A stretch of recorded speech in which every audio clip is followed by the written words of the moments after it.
Дэлхийн ингээр тархан суугаа илэгнэгт Монгол ахын дүүс та бүхнийхэн энэ өдрийн амар амгалан айлтгая. Америкийн нэгдсэн улс дахь Монгол телевизийн эфирт сэтгүүлч тогтоохтын пүрэв жаргал миний бие ярьж байна. Та бүхэнтэйгээ телевизийн дэлгэцээр уулзж байгаадаа баяртай байна.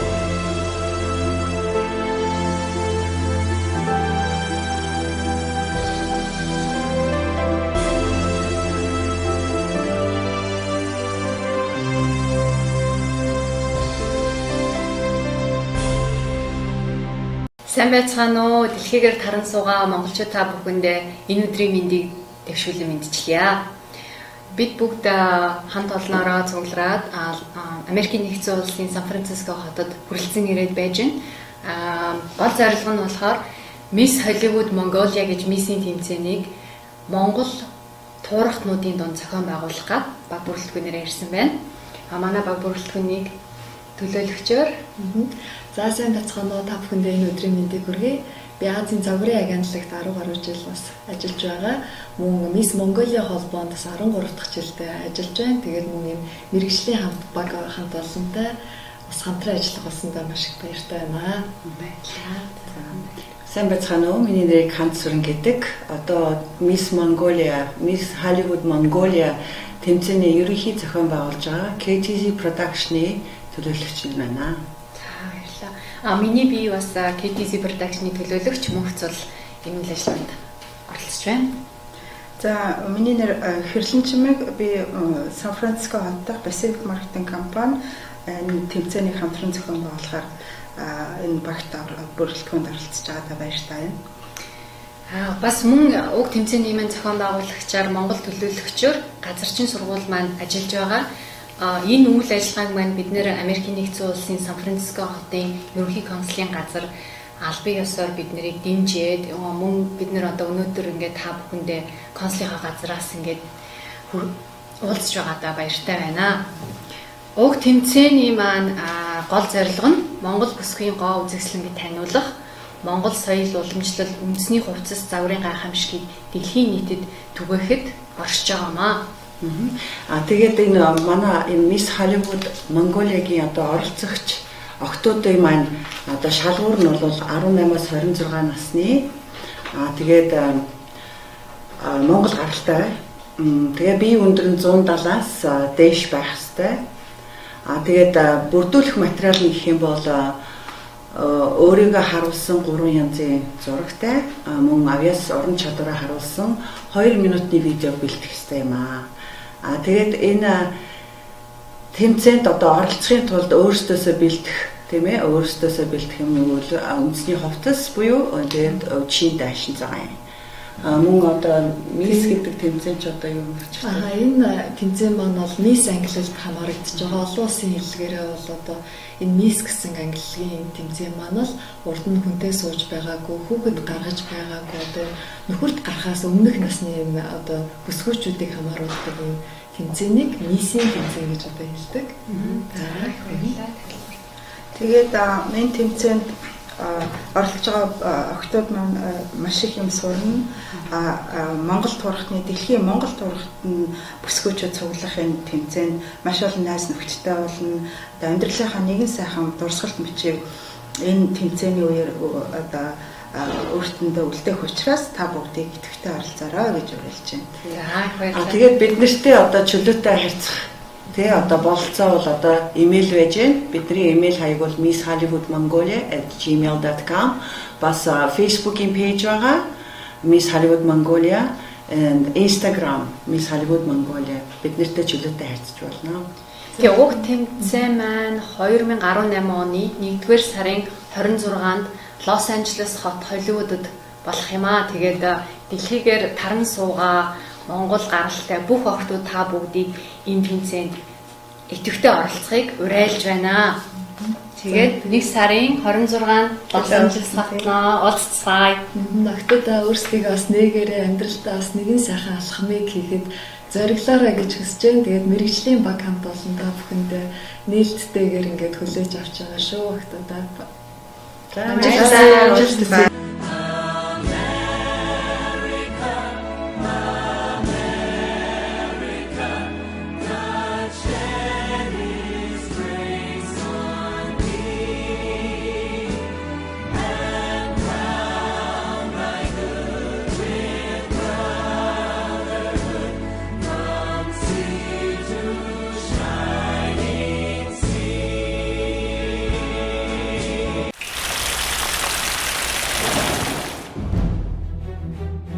Дэлхийгээр тархан суугаа монголчуудын зар мэдээ мэдээллийн нэгдсэн төв orlo.com.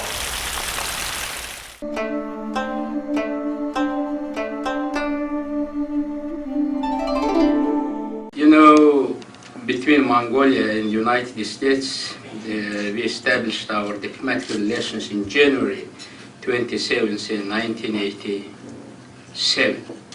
And in coming year 2011, we will celebrate 25 years of the anniversary of our diplomatic relations. And my nation and myself and our government is very grateful that since the transition, that transition actually, the United States of America was with us and supported us. You know, during that time, Soviet Union was intact. And you know our location now, Mongolia located between China and Russia. And also Tiananmen massacre happened during that year. But being in that location, making that transition, political and economic transition at the same time, it was quite challenging. Also, not shattering single window, not losing single life. You know, Mongolia is the second longest remaining country with the established communist regime in the world for 70 years.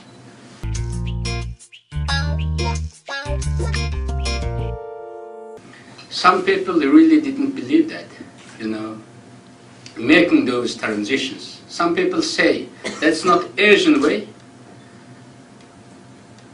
It should be, you know, opening up first your economy, after that maybe when you got that middle class, maybe they will, ask for the more more open society, more the political reforms. But we started that reform, political and economic reform, at the same time, late of 1980s. Many people know that what happened during that time in Eastern Europe, but many of them, do not have any clue about Mongolia, what happened there. But we made same progress as those countries in Eastern Europe. And we actually broke that stereotype, old stereotype, that it's not Asian way. You know, that freedom, human rights, justice, rule of law, those values can be enjoyed even by the poor people, even by poor herdsmen in Mongolia. It can be enjoyed everywhere. Some people say that's political issue when you talk about human rights. I say that's universal. Some people say that's cultural issue. I say that's universal. You know, how can you say that cultural issue?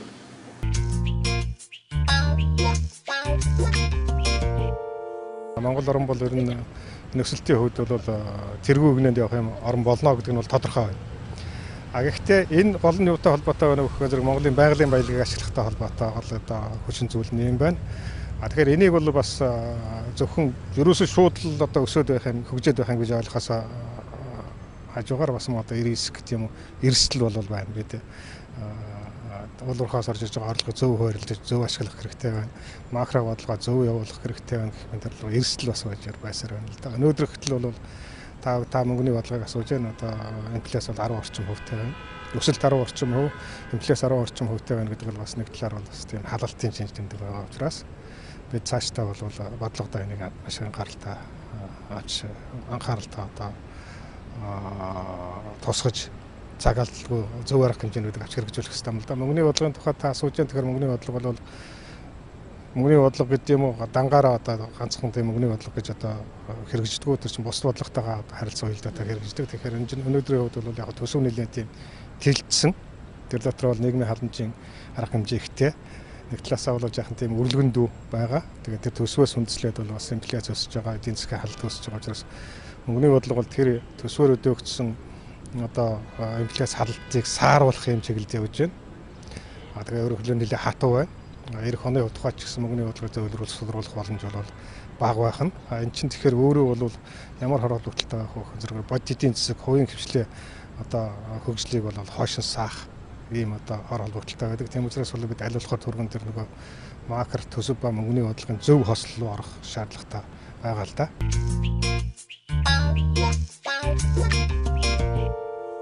Энэ зээлийн хүүг бууруулах тийм боломж бол байхгүй юу? Иргэд энийг их сонирхдаг штэ. Зээлийн хүү бол буурч байгаа. Одоо энэ жилийн тухайд гэх юм бол сүүлийн 2 жилд бол бараг 4-5% зээлийн хүү дунд чуу бол буурчлаа. Тэгээд сайн буурахгүй байгаа шалтгаан нь юу вэ нөхөн зэрэг гол нь Монголд инфляц өндөр байгаа учраас хадгаламжийн хүү өндөр байдаг учраас нөгөө зээлийн хүү өндөр юм байж байгаа. Тэгэхээр мэдээж бол санхүүгийн салбарт, банкны салбарт хийх ёстой ажил, үйлчлэгээ сайжруулах, өртөг зардлаа хямдруулах юм зорилт бол бий. Гэхдээ хамгийн гол хүчин зүйл нь бол өөрөөр хэлбэл макро тэнцвэр, макро одоо зохицуулалтаа сайжруулж инфляцийг нам дэвшинд оруулахын хувьд бол зээлийн хүү бууруулах хамгийн чухал үндсэн нөхцөл болж байгаамаа гэдгийг бол хэлмээр байна. Эдийн засгийн хямралаас гарах нь Монгол банкны тусгай хөтөлбөрч гэдэг юм уу тийм бодлого байгаа үстэй. Тэгэхээр яг одоо ингээд дэлхий бид бол саяын хямралыг бол амжилттай даван туулсан. Монголд бол бас нэлээд хүчтэй нөлөөлсөн бараа бүртгэгдэхүүн өгнөр дамжаад. Гэхдээ бид энийг бол бага хугацаанд амжилттай даван туулсан. Эдийн засгт хөргөн сэргээж чадсан.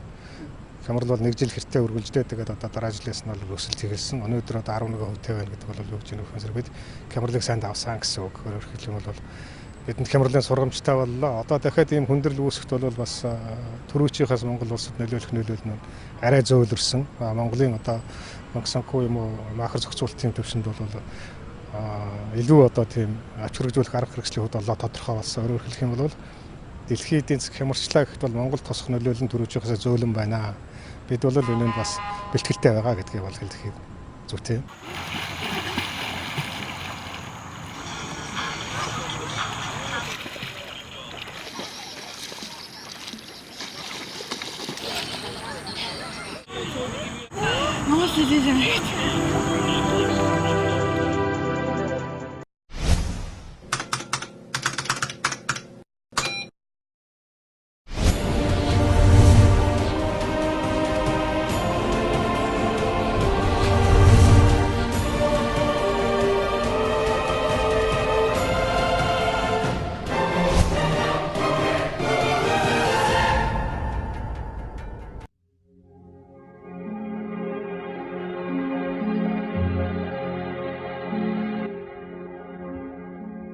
Тэнгэрлэг эх орон минь тандан мөргөмөө. Тэнд энд хэвтэх чулуунд чинь үнэн оршдогт этэгмөө. Амьд яваа минь таны тааллаг юм уу? Авгайх тандан би өдөр бүр мөргөмөө. Амьсгалах тоолондон би тандан хурж очимөө. Айнсан нүдэндээ чи би таныг анхаармөө. Сайн үйлээ би таны хан төлөө хиймүү. Сар муу хүйлдэвэл таны хан өмнө ичмүү. Өвлийн өдөр цасан дээр хэвтэгтэй өнгөт хялмаа гялалзан гялтханахыг ачмуу.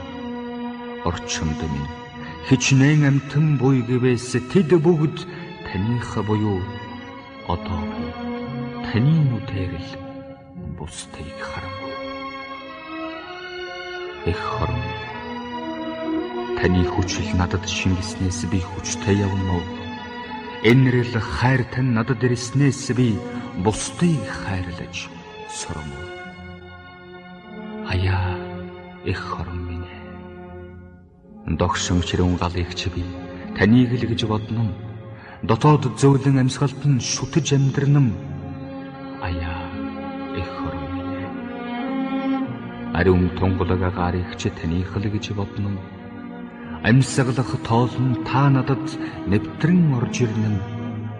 Аяа эх хорон минь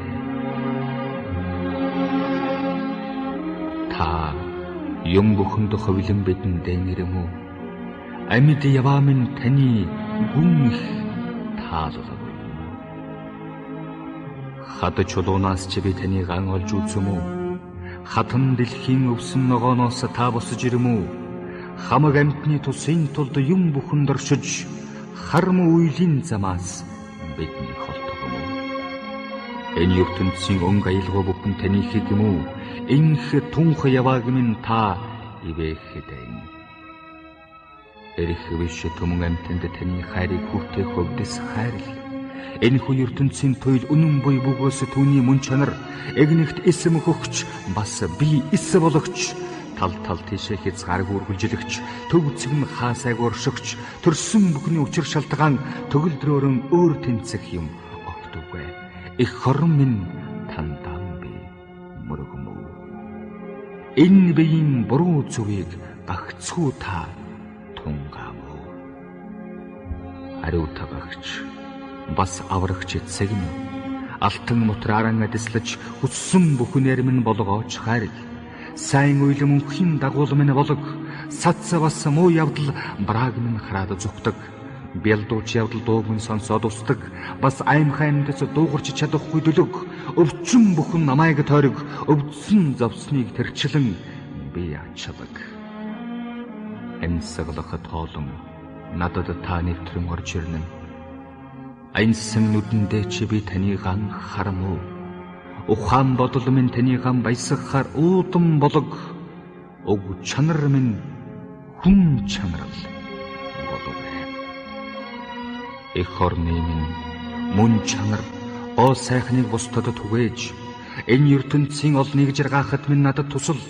Энэ бие ухаан бодол сэтгэл зүрх үйл ажил минь таних гэвэл их ор минь та өөрөн минийх би таны гигэн гэрэлд аж төрөв.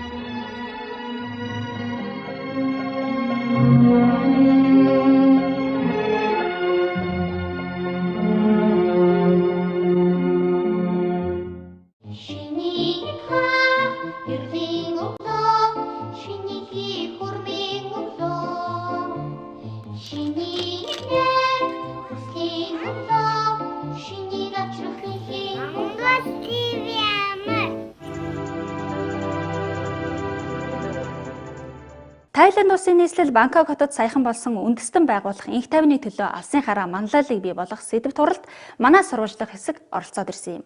Өнөөдрийн дугаараараа хурлын ажиллагаанаас англи хэл дээр товч танилцуулна. Мөн Тайланд улсад очисон хүн бүрийн үзэх ёстой газруудын нэг хааны ордон зөөрмөглөж буй Буддагийн тухай та бүхэнд үзүүлэх болно.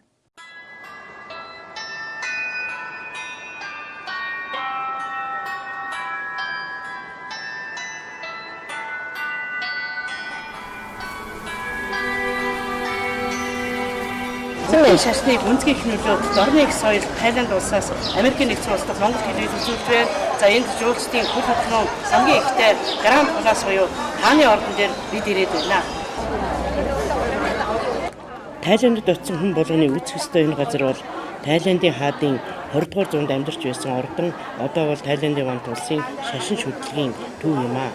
Хааны ордон 150 жилийн турш зөвхөн хааны өргөө шүүх танхим байгаа зогсохгүй засан газрын байр бас байсаар иржээ. За энд мөн 400 жилийн түүхтэй мөргөлийн цамхаг байдаг. Ийм хүндэтгэлтэй газруудад ном журамтай хувцалтыг шаарддаг. Өөрөөр хэлбэл аль болох бие халахсан хувцастай орох ёстой. Тайланд улс хэмжээлшгүй эрхт эзэн хаанд парламентын засаглалтаа орон эзэн хааны эрх мэдэл сүр хүчийг шар өнгөөр илэрхийлэх тулд эзэн хааны ордон зохицуулалт алтан шар өнгөтэй гоёмсог барилгууд цонхолдог. Ер нь бол буддийн сүмийг хаана хизээч үзэх боломжтой гэж хэлж болно. Тайландын сүмүүдийн хувьд бол онцлог нь бүгд гайхалтай байгууламжууд юм аа. За энэ хааны ордны аршааны хүртэж асаж байгаа монголчуудынхаа уян заяаг даатгаж байна.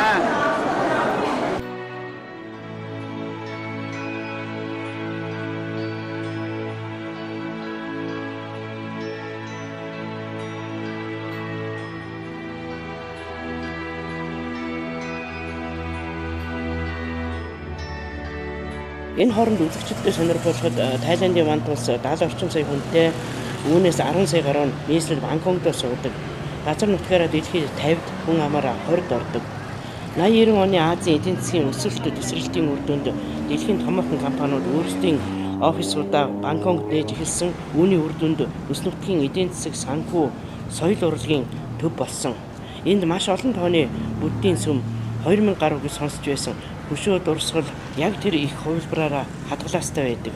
Бангкок хотын хөгжил 1997 оноос хойш эрчимтэй хөгжих шатанд орж Азийн хамгийн хөл хөдөлгөөнтэй хүн ам нягцуурсан хотын нэг болжээ. Жилдээ гэхэд 11 сая жуулчин хүлээн авч байгаа нь Парис, Лондонгийн дараа үзүүлэлт юм.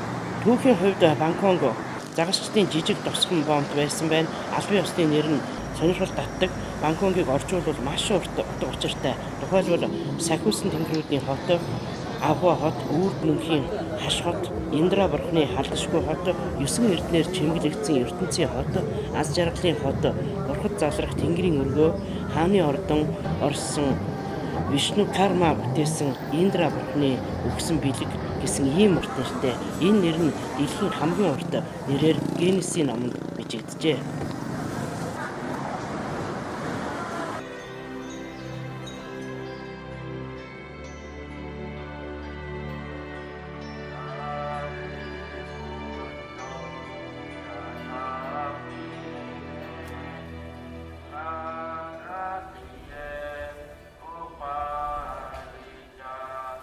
Бангкокийн төвд байдаг хааны ордны оролцох амгалан оролцох Будда гэдэг хэсэгт бид ирээд байна. Буддагийн энэ хонхоо одоо хиймэр цог зогсоо шуудж байгаа юм аа.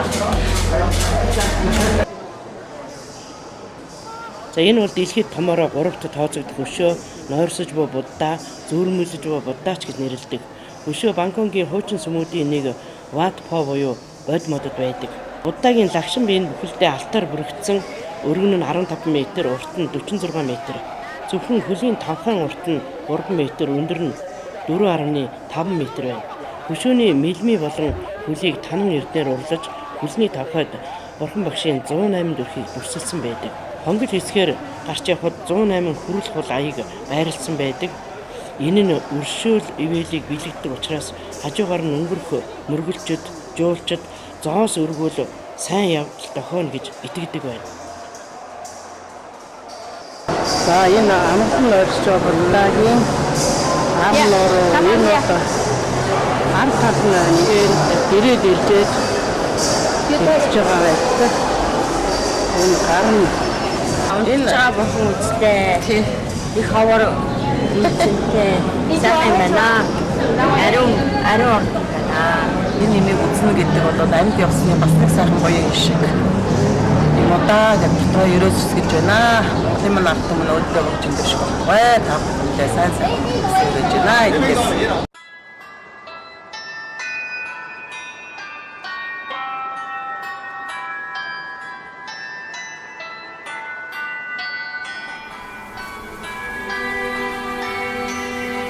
Бид ийхүү богино хугацаанд зорьсон ажлынхаа өмнөхөн Тайландын бахархал болсон газрыг үзэж амжсан юм. Энэ сайхан хотод хэдэнтэй ирж байгаа сэтгүүлч миний хувьд эргэж уулзсан бас нэгэн сайхан мөч байлаа. Ингээд одоо үндэстэн байгуулах инх тайвны төлөө алсын хараа манлайлалыг бий болгох сэдвт хурал руу анхаарлаа хандуулъя. Хурлын сурвалжлагыг англи хэл дээр дамжуулан та бүхэнд хүргэж байна.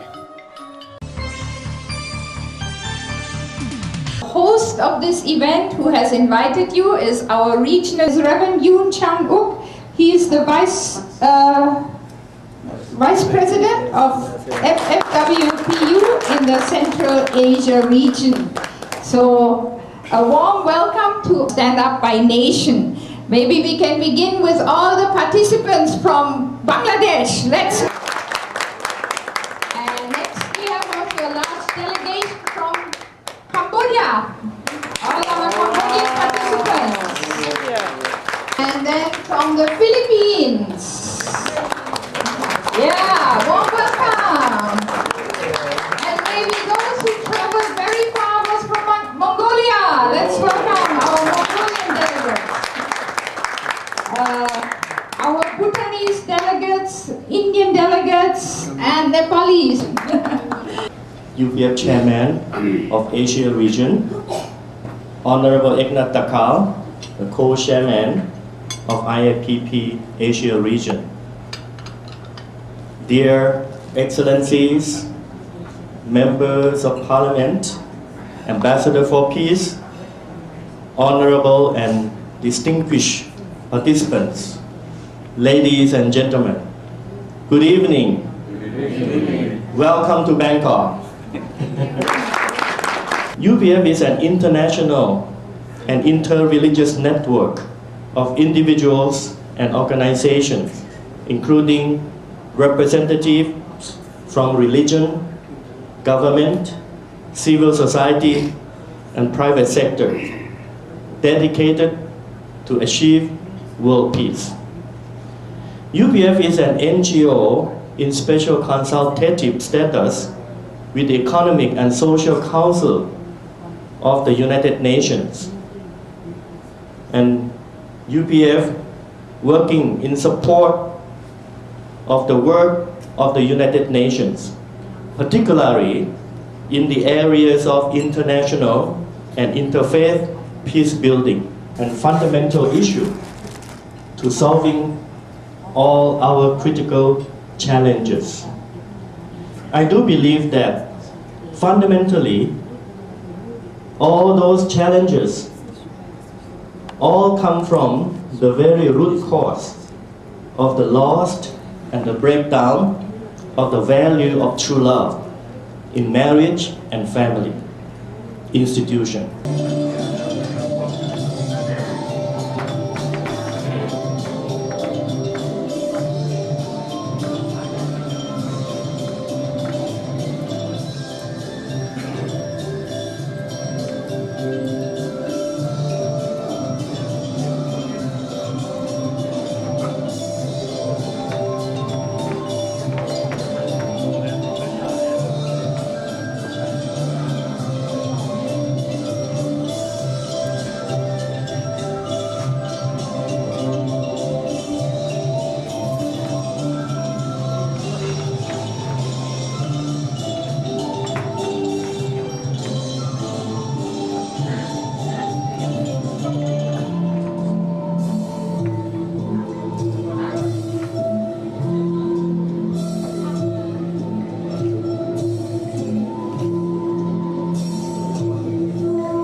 wonderful performance. So now we can continue. Dr. Robert Kittle, President of Youth and Students for Peace. Honorable Eknath Dagal, President of IAPP. And Reverend Yoon, Vice President of FFWP in Central Asia region. Dr. Lek, Vice Chair, UPF Asia, Secretary General of UPF Thailand. Respected members of the Parliament, distinguished guests, Ambassador for Peace, ladies and gentlemen. Good evening. Good evening. Namaste. Namaste. In Nepal people and the Indian people. And then also the for Islamic people. Assalamu alaikum. Despite the difficult schedule and challenging content of this workshop, I am sure you will find yourselves busy reflecting on the many insights you will gain from the presentations. Please work hard and invest yourselves completely during our time together. Give your undivided attention in this seminar because the more you invest, the more you will gain. This is because all faith traditions will be honored here. We are not in any way trying to convert you, but to seek for a common ground where we can work together to create one family under God. We want to discover universal ethics and moral values so desperately needed in the world today so that we can work together while maintaining our religious heritage.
Thank you, Universal Peace Federation, for inviting Nepalese parliamentarians to this important conference.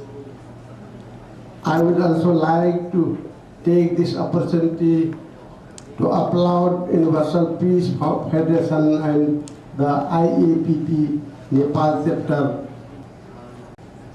through various ongoing educational and social activities. I am honored to be associated with this esteemed organization. Mrs.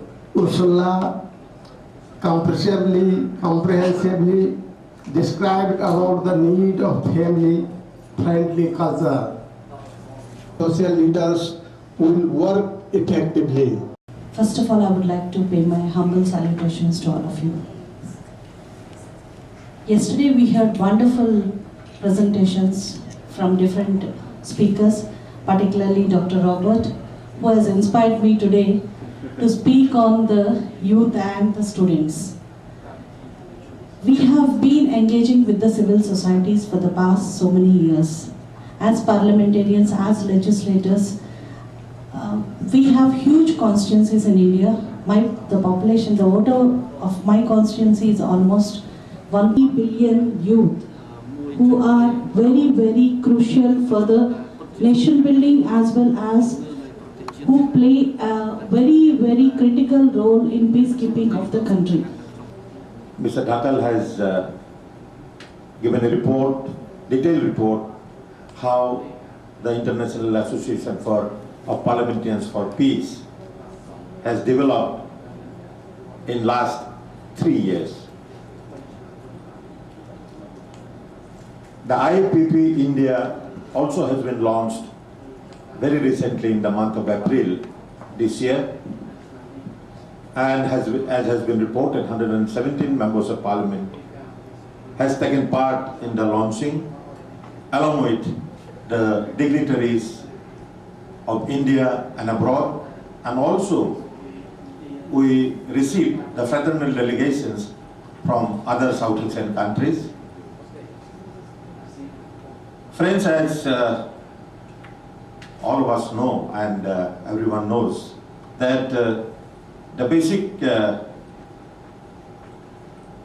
duty and responsibility of a member of parliament is to legislate and represent his people, represent the people of his area.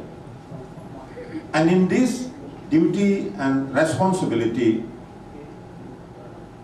a parliamentarian goes beyond that, because the parliamentarian is a custodian of the fate of the people he represents.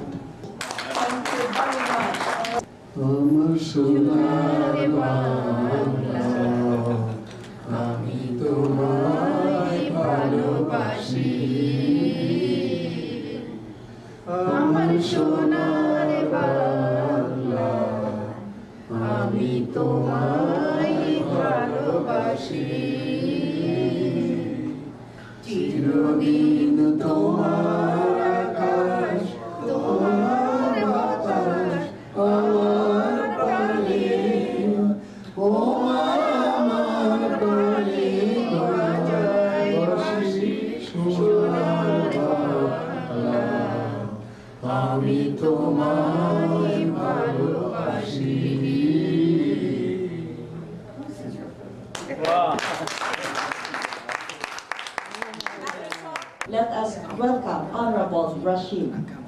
IAPP was formed in Bangladesh in 2016, and then we attended the IAPP conference in Korea, Nepal, and India, and this time we are attending Asian Leadership Conference, Bangkok, Thailand. With our 7 members team, we have 5 members of parliamentarian from both government and opposition party. Meanwhile, we arranged IPP regional conference twice in Bangladesh. The first time, the Speaker of the Bangladesh National Assembly, Dr. Shirin Shamrin Chaudhary MP, was the chief guest, and she was awarded with Ambassador for Peace Award on October 21st, 2016. And many ministers and parliamentarian members were present there. And also Dr. Sung Sing Yong, Chair of UPF Asia, Dr. Robert Kettle, and Honorable Eknath Dakal also joined the program there. We parliamentarians, as representatives of the people, have a very significant role to play in contributing to peace and human development at the national, regional, and global levels. Let us welcome Dr. Dante V. Dipa. First of all, it's a great honor to be part of this panel for this conference. I never thought I would be invited because I'm no longer in Parliament.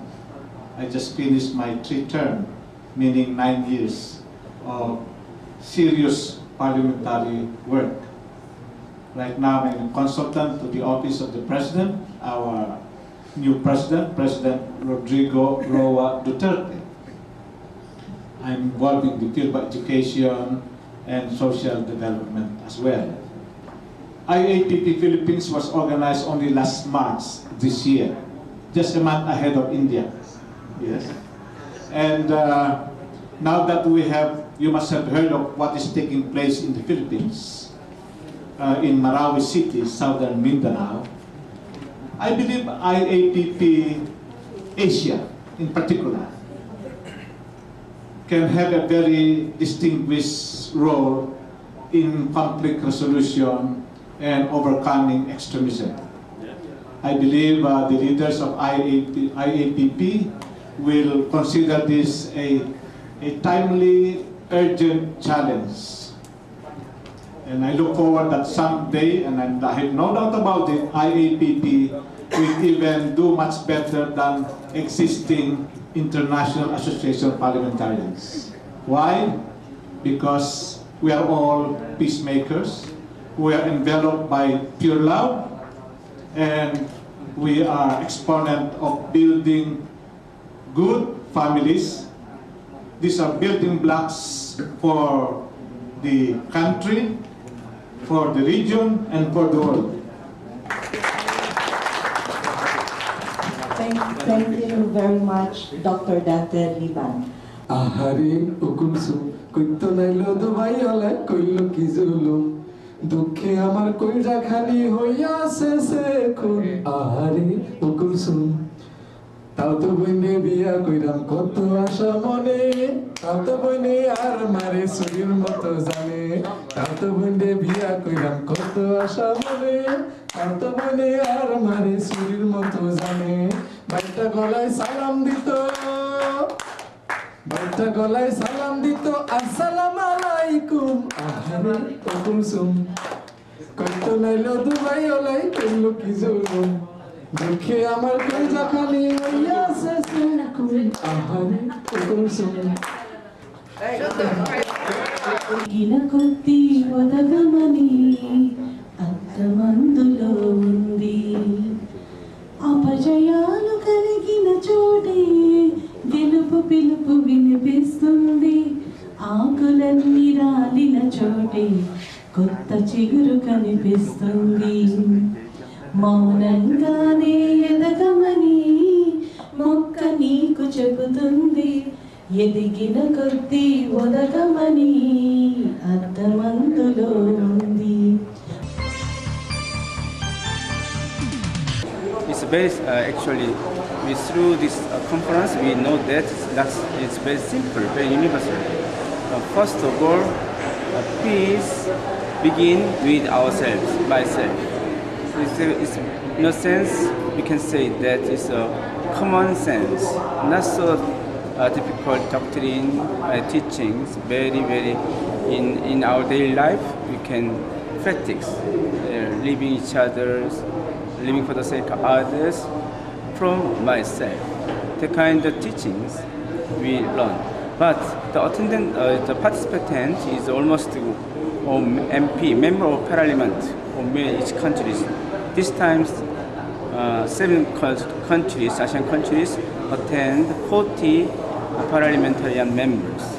Yeah, they touch this kind of teachings, and they will be the peace ambassadors, and then they spread this kind of this very core, meaningful teachings to their own countries. It's very meaningful. That's why in Mongolia also we need to join this kind of conference to share how to become the peacemaker, how to become our areas, countries become peace. Formally, the IAPP was established in Korea, inside the National Assembly of Korea, and later this initiative was held in Europe, in Africa, in Oceania, in Asia, So as I mentioned that throughout the world, in Korea, in Japan, and in House of Lords in the United Kingdom, in the Philippines, in India, in Brazil, so all over the world, the parliamentarians are joining in this great initiative. So we'd like to ask the parliamentarians from throughout the world, including Mongolia and throughout the world, to really join in this great network. Янз бүрийн хүмүүсээс ихтгэл тавьж байна. Тэр хүмүүсийн бадас санал сэтгэлийг бас сонсдоо. Улсын хурлын гишүүн хүмүүс ч гэсэн яг өнөөдөр нийгмийн одоо сайн сайхны төлөө мэдээж хүн болгон хариуцлагатай ажиллаж байгаа. Төвчлөл одоо ганц хувь хүн ч юм уу эсэг хүмүүс байгаад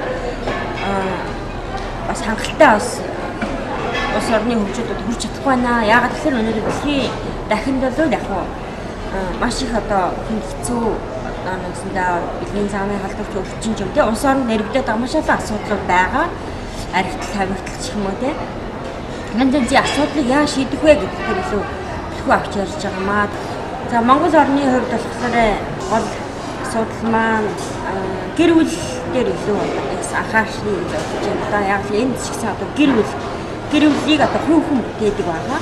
Түүнээс одоо үнэн ч одоо ариун шудраг тийм гэр бүлийг л маш олноор одоо байгуулснараа бид яг ариун жоромтой тийм гэр бүлийн загварыг бий болгож модельийг бий болгож тийм хувь хүнийг бий болгоснороо одоо Монгол орны ч гэсэн яг хөгжил дэвшил илүү гэр бүл тал руу илүү анхаарч ажиллах хэрэгтэй байна. Гэр бүлийн хуулийн талаар олон тийм гэр бүлийн одоо боловсрол тал дээр за мөн залуучуудад одоо тийм ариун үнэн журам одоо тийм хөтөлбөрийг бас оруулж ариун хайрын хангараг өргөх юм уу энэ тал дээр илүү төлөв ажиллах хэрэгтэй гэж бас бодож байна. And there is newly constitution for the people by the people. They have the great knowledge and great teaching to us. They have teach us, and some Mongolian friends are we have also in Nepal. We have good relation, and we want to be good relation in future with Mongolia. 이번에 몽골에 가서 정말 얼마나 몽골 나라가 아름다운 나라인지 많이 느끼고 왔습니다. 몽골 나라는 우리나라와 역사적으로 아주 깊은 관계를 맺은 그런 나라고 또 혈통적으로도 몽골 반정을 가진 그런 우리 한국 사람들이기 때문에 더욱더 친밀감을 느끼고 정말 내 고향에 왔다, 내 나라에 왔다 그런 기분을 가지게 되었습니다. 앞으로 몽골과 더욱더 친밀한 관계를 맺고 더욱더 많은 내용을 주고받기를 소원합니다. Эрдэнэс дахины инх тайвны холбооны үйл ажиллагаа нь болохоор эрдэнэс дахинд инх тайван, инх хамгаалан гэр бүл тэр ив зөв бий болгосон өдөртөгчдээр дамжуулж дэлхийд инх тайвны бүтээнэ гэсэн ийм зорилгын дор 21 орны Азийн самхан далайн ингээд төлөөлөгчид ирж одоо энэ семинар уулзалтанд оролцсон байгаа. Тэгэхээр энэ семинар уулзалтын зорилго нь болохоор дэлхийд инх тайвныг бүтээхдээ инх хамгаалан гэр бүлээр дамжуулаад зогсохгүй удирдлагын төвшин буюу улсын хурлын гишүүдийн олон улсын холбоогоор дамжуулж энэ үйл ажиллагааг ингээд цаашид өргөжүүлэн тэлж Аз самхан далайн төвшин болоод монголчууд ч гэсэн одоо энэ инх тайвны энэ ариун үйлсэд ингээд Аз самхан далайн гишүүдтэй хамтран оролцож цаашид одоо Монголд бас энэ үйл ажиллагааг өргөжүүлэх одоо ийм зүйл хийж байгаамаа. Тийм учраас Монголд ч гэсэн энэ үйл ажиллагаа удахгүй одоо ингэж өрнөж улсын хурлын гишүүдийг боловсруулснараа дамжуулаад Төв Аз өмнөд Азтай одоо нэгдэж хамтарсан ийм үйл ажиллагаа дамжуулах хүсэлт нийгэм инх хамгаалан дэлхийг байгуулна гэсэн зорилгын төлөө одоо удирдлагын түвшинд байгаа энэ манлайллыг бий болгож хүмүүсийг одоо уриалж ажиллах Universal Peace Federation is a wonderful federation which is working towards world peace, and it is also working on enlightening and awareness programs conducted at different places in different Asian countries as well as in the European countries, and they have been working constantly on enforcing world peace, and they're working with different groups, the women groups, the youth groups, and the other groups, NGOs also, in restoration of peace. So today the need of the hour is restoring peace in the world which is very, very essential if we need to leave a better planet for the next generation. So I feel very proud to be a part of this conference.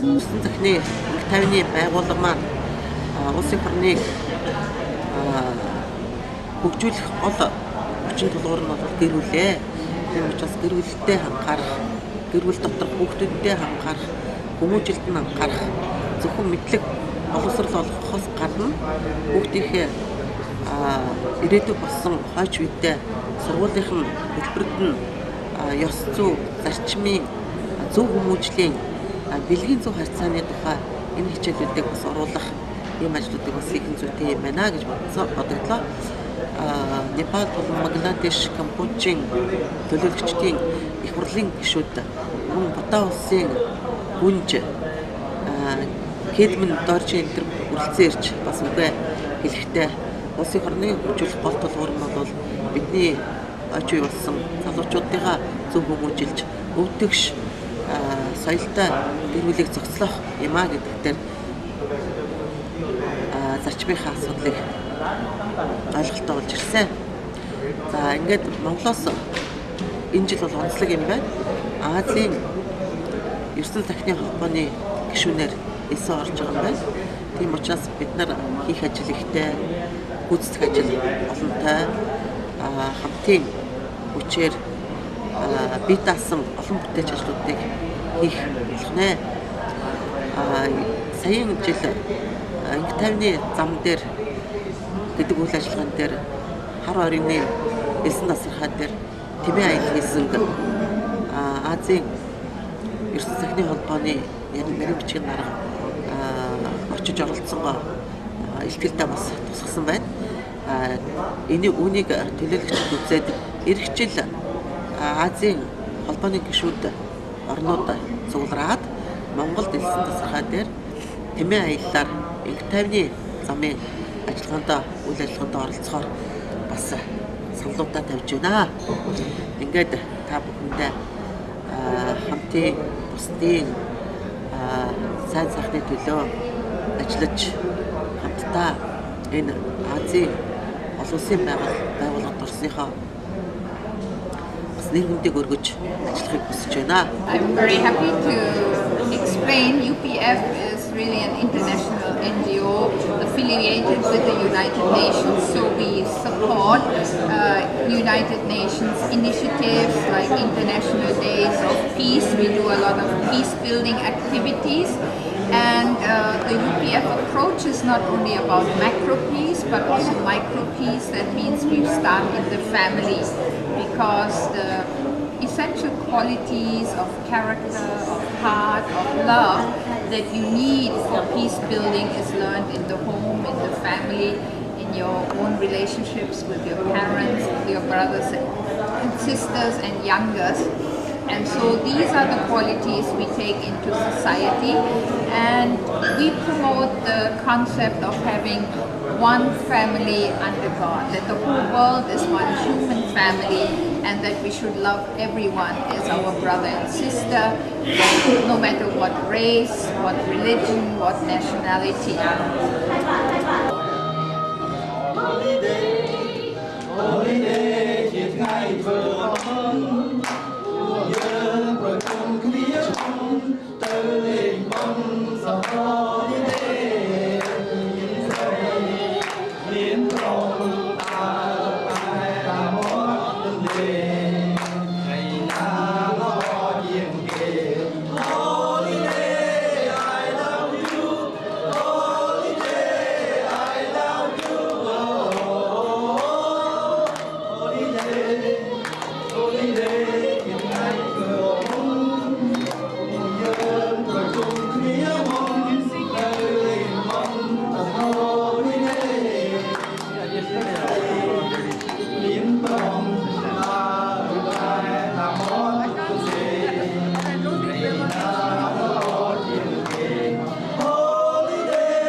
Та бүхэнд нэвтрүүлгээ үзүүллээ. Амжилт бүтээл сайн сайхан бүхнийг хүсье.